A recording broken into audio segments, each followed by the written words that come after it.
Hey guys, tonight we are going to step into the cold, damp morning of the Mongolian steppe, right before a warrior rides off into battle. Don't get too excited.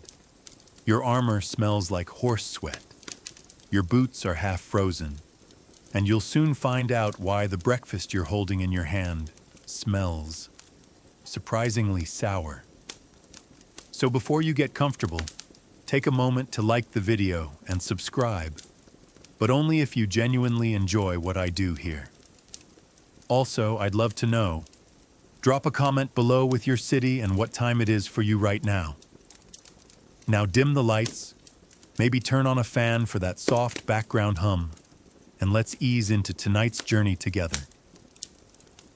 You're squatting by the fire, wool cloak wrapped tight, watching your breath fog in the morning air.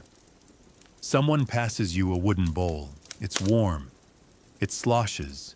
It smells a little like yogurt's rebellious cousin. Welcome to your first sip of fermented mare's milk, Irag. No one in the camp bats an eye. This isn't a drink. It's a lifestyle. For centuries, Mongolian nomads have relied on this bubbly, boozy milk, not only as breakfast, but also as a morale booster, a gut cleanser, and occasionally, well, a diplomatic peace offering. You take a sip. It's fizzy, it's tangy, it's weirdly creamy, and despite everything, it's kind of comforting. Historians agree Arag played a vital role in Mongol nutrition, rich in vitamins, light on the stomach, and surprisingly easy to store in goatskin bags hanging from your saddle. But here's a twist. No one really knows when it started. Some scholars think mare's milk fermentation dates back to before the Mongol Empire, possibly even the Xiongnu tribes. Others argue it only became popularized during Genghis Khan's time, as supplies had to travel light and last long. Yes, academic debates about yogurt exist. Cold mornings like this one demand something warm in your belly. But firewood is scarce, and time is short.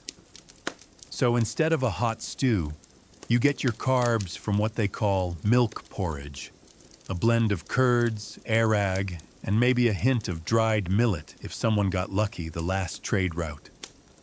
Meanwhile, your horse is watching you like it knows it'll be next on the menu someday. But not today. Today, it's your ride, your heater, and your battlefield companion. You pull your cloak tighter. A few other warriors nod at you. There's no need for words. Everyone's stomach is bubbling in unison. The tang of fermented milk, the whiff of smoky embers, the silence before the storm. This is the taste of departure. You thought fermented mare's milk was rough? Oh, sweet summer child. The next challenge is a piece of dried meat that's been hanging in the wind longer than your last relationship. It's called borts, and while the name sounds charming, the texture is more like chewing on history's leather belt. You tear off a piece, stick it in your mouth, chew 30 times. Nothing happens. Someone next to you chuckles, chew more, fight better. You're not so sure your molars agree. Mongol warriors never went anywhere without jerky. Not a snack, not a treat. This was survival. Borts is thin strips of beef or mutton, air-dried in the open wind, often for months, without a single grain of salt. It lasts for ages, doesn't spoil, and when dropped into boiling water, voila, instant battlefield stew. Tastes, well, don't set your hopes too high. Historians credit Mongol success in part to this exact thing, light, durable rations that made long campaigns possible. No supply line needed. One bag of meat, one flask of water, that's enough to cross continents.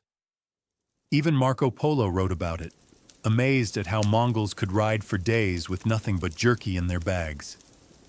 Still, there's controversy. Some scholars wonder, was it really enough? Surely they foraged a little along the way. maybe snuck some bread from the nearest village. Debates over this continue to this day. Fun fact, bortz isn't just for chewing. Crush it up, pour in hot water, stir in dried cheese or curds, and you've got an ancient version of instant noodle soup. You try a sip. It's like meat latte.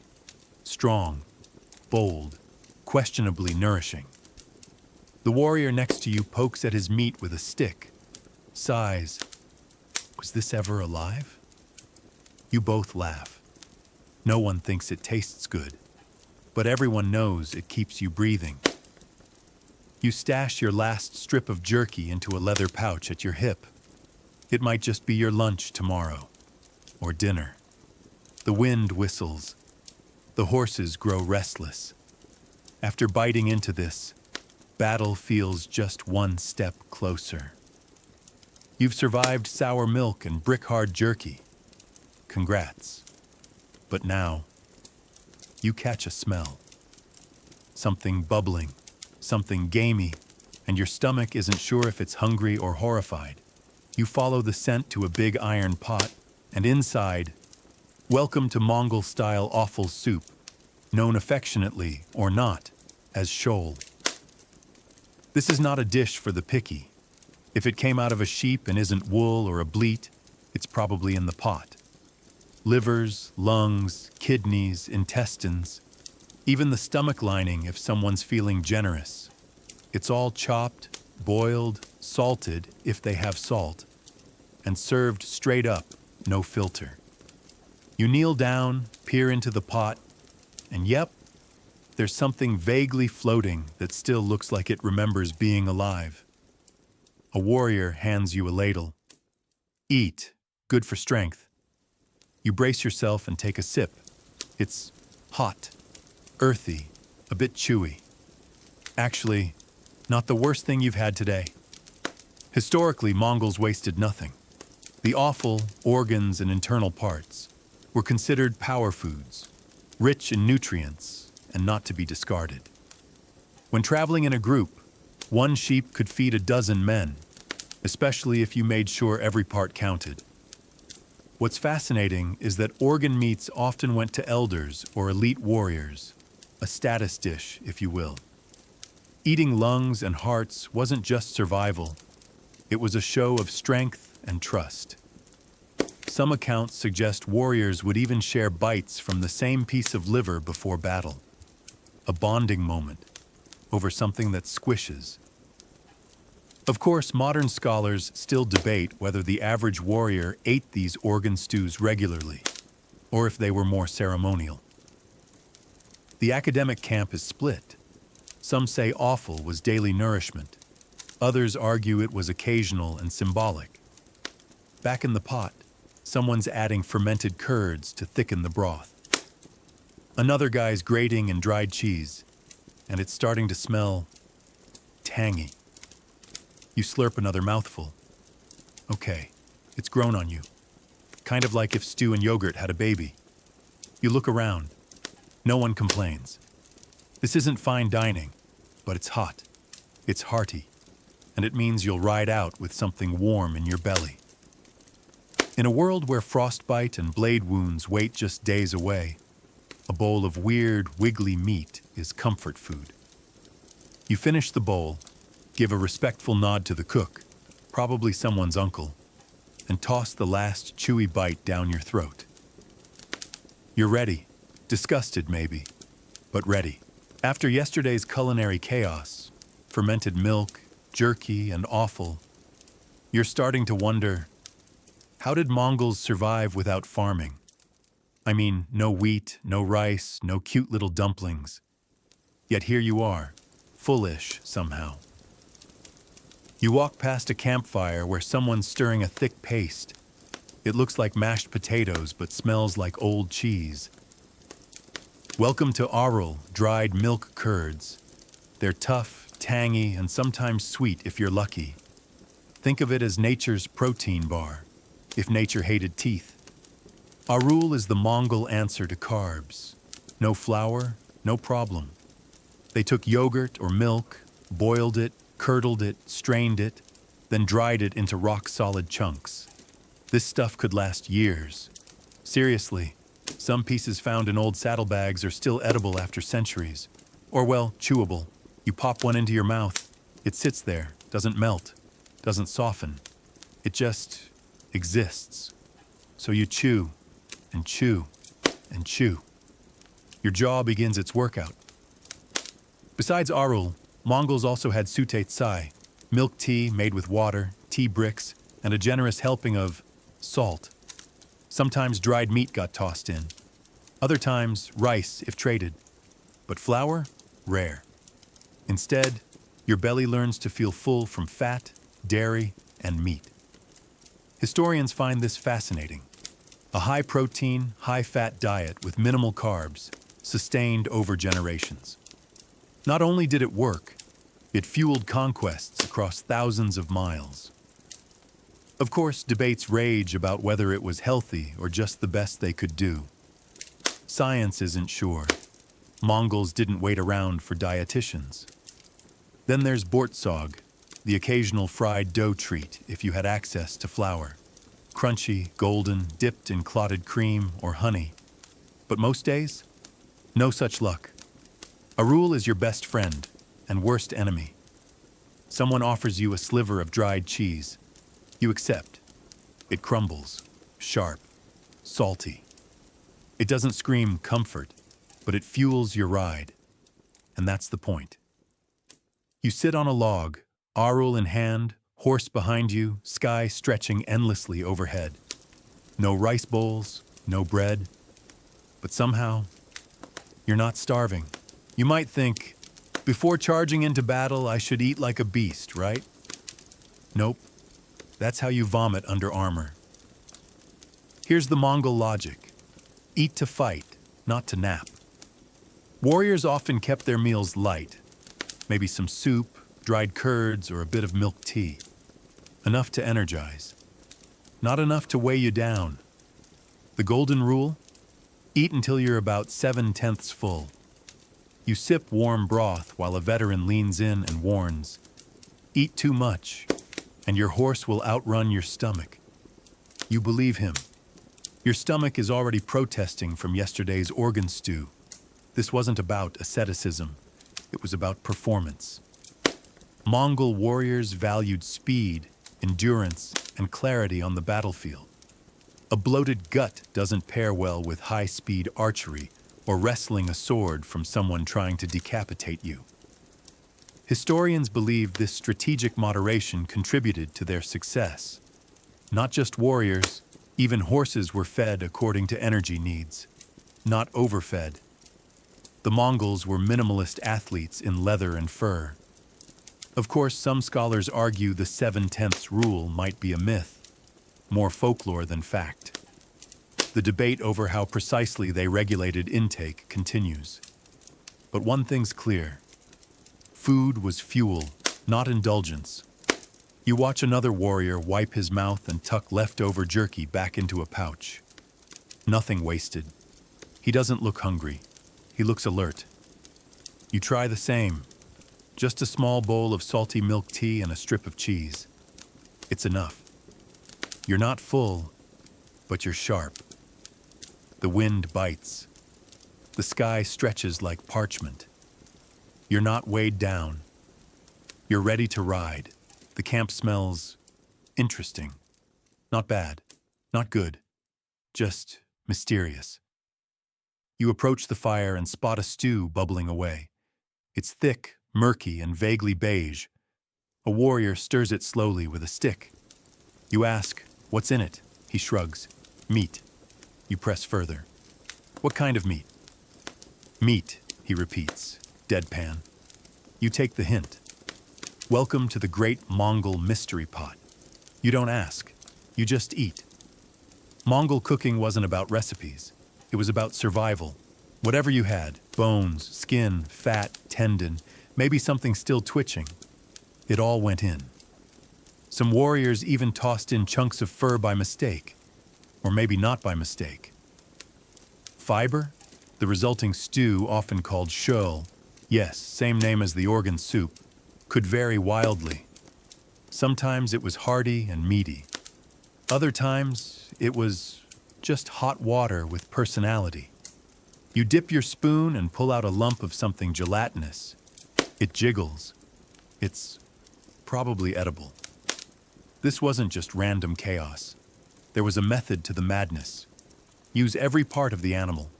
Mongols prized efficiency. Cooking the whole animal meant more food, fewer waste, and ironically, more flavor. Bone marrow, tendon, cartilage, all rich in nutrients. Some historians suggest that stews like this helped prevent deficiencies, especially during long campaigns.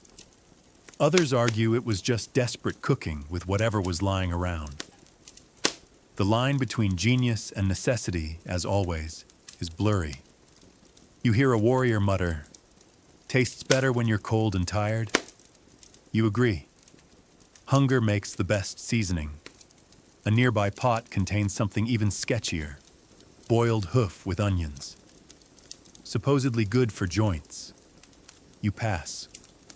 Still, you manage 3 mouthfuls of the mystery stew. It's oddly filling, warm, slightly furry.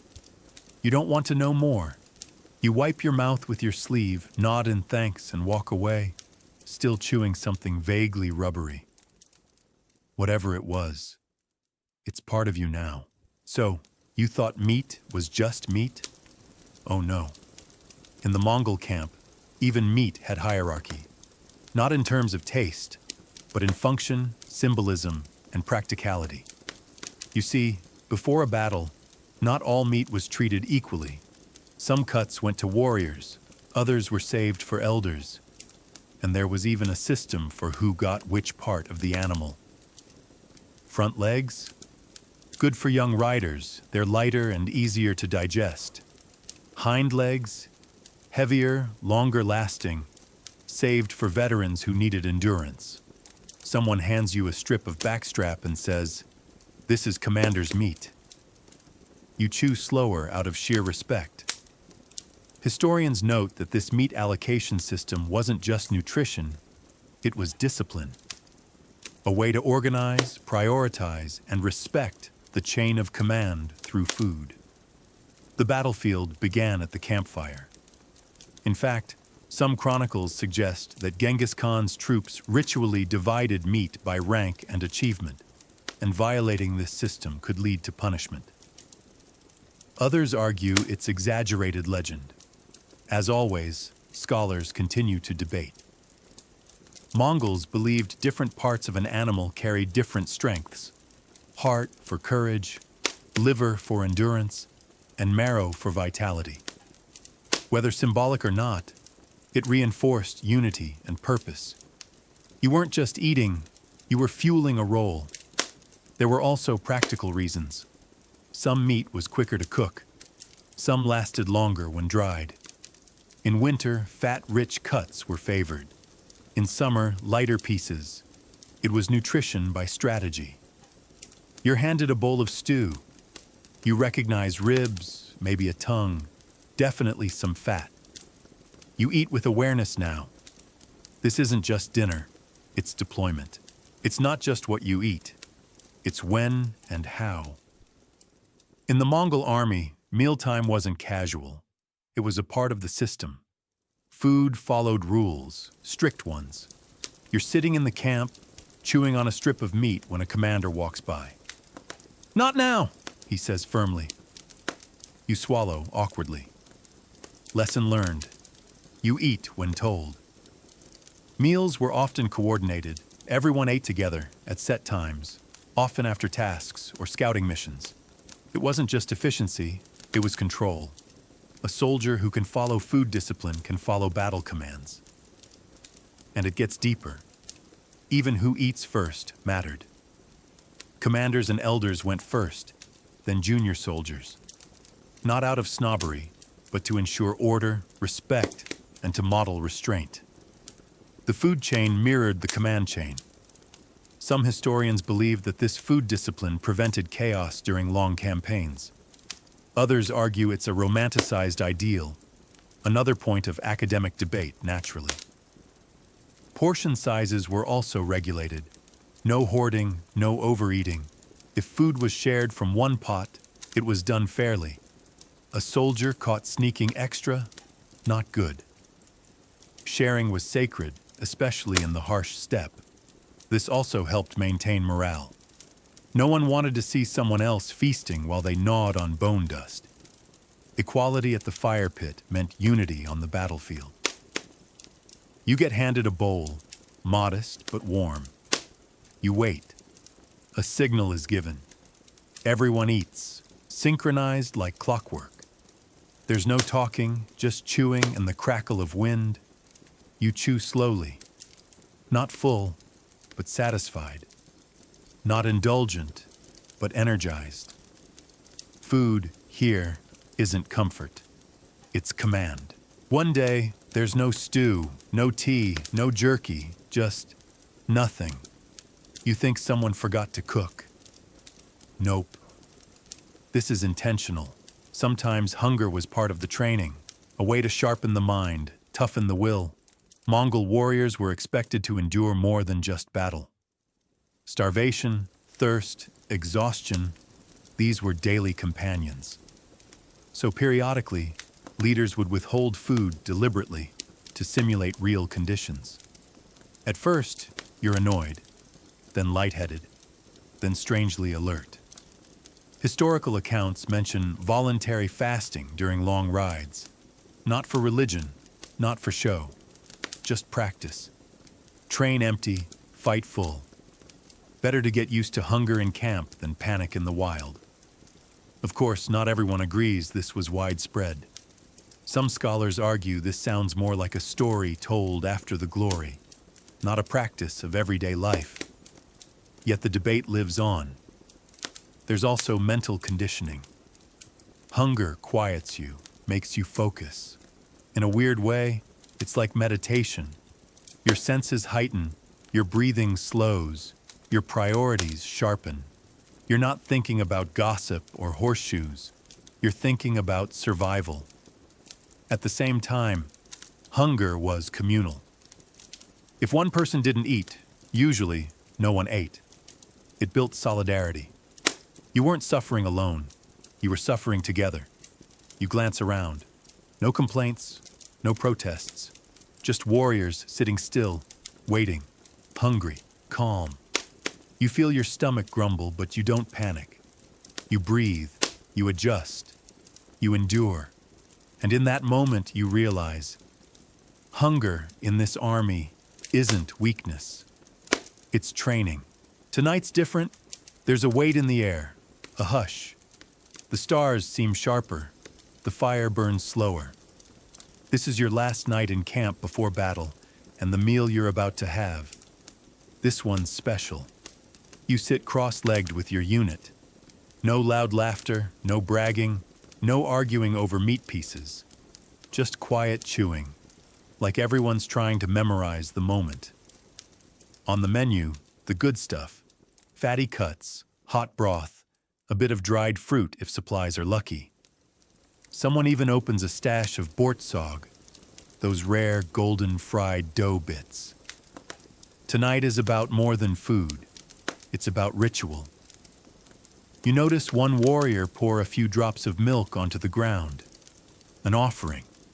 Another bows slightly before eating. It's not religious, but it feels sacred.